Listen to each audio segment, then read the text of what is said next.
तर ओम नमः शिवाय सगळ्यांना आणि स्वागत आहे तुमचं माझ्या ब्लॉगमध्ये बरं का.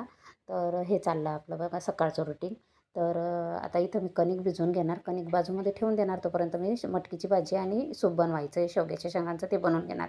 तर मी इथं शेंगदाणे भाजते आहे भाजीसाठी. आणि बघा शेंगा बाफून झाल्या आपल्या. हळद मीठ टाकून मी बाफून घेतलं. यांचं सूप बनवायचं आहे, अर्ध्या शेंगांचं सूप बनवायचं आहे, अर्ध्या त्यांना खायला ठेवायचे आलं. त्यांना खूपच आवडतात शेवग्याच्या शेंगा, खूपच आवडतात. रोज पण दिलं तर नाही म्हणणार नाही. आणि मी इथं शेंगदाणे आणि धनी खसखस आणि लसूण आणि थोडासा कोथिंबीर काढून घेणार भाजीसाठी. आणि हे बघा मी अर्धी ग्रेव्ही काढून घेतली अर्ध्या शेंगांची आणि सूपमध्ये पाणी टाकून देणार हे बाफलेलं नंतर. तर हे शेंगा अर्ध्या मी काढून ठेवलेल्या आहे. तर आता मी मटकीची भाजी टाकून घेते बघा पहिली.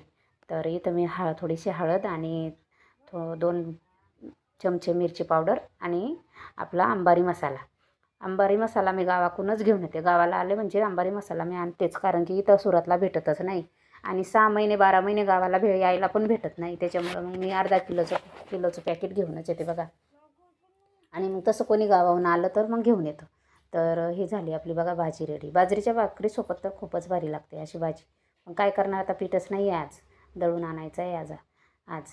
तर हे बघा आता मी इथं सूप बनवून घेते. तसं मी कढाईमध्ये बटर टाकलं आहे थोडं, आणि हा थोडासा लसूण ठेचून टाकला आहे.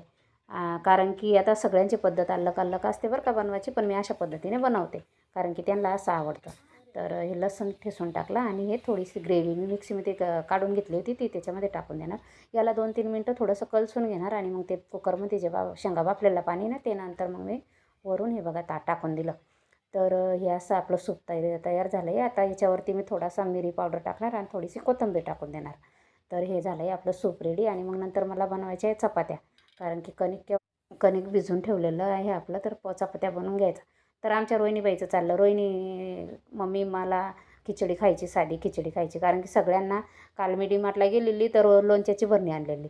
तर तिने ते बघितली, मग तिला साधी खिचडी आणि लोणचं खूपच आवडतं. आज खिचडी पण केली ना तिखट, तरी पण ती लोणचं त्याच्यासोबत खाते. तर सगळ्यांचं चाललं, मग मम्मी खिचडी बनवून दे, तर मग त्यांच्यासाठी साधी खिचडी केली. तर हे बघा आपल्या चपात्या झाल्या इथं. आता मी खिचडी टाकून देणार. आणि व्हिडिओ आवडल्यास लाईक शेअर सबस्क्राईब नक्की जा बरं का. आणि सांगा व्हिडिओ कसा आहे तर बघा इथं खिचडी झाली आपली.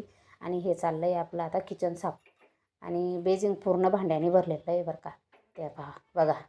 तर हे किचन साफ करून घेते आहे आणि मग नंतर मी घासून घेणार बघा भांडे झाले की लगेच वॉशिंग मशीनमध्ये मी कपडे टाकलेले होते, तर कपडे पण झालेले आहे आपले. कपडेवरती वाळू घालायला जायचं आहे. आणि हो, माझं व्हिडिओ आवडल्यास मला सांगा कमेंटमध्ये. आणि सूप नक्की बनवून बघ जा तुम्ही पण असं. आणि लेकरं तर माझे पितच नाही, पण जबरदस्ती मी त्यांना पिऊ घालते. तर बाय.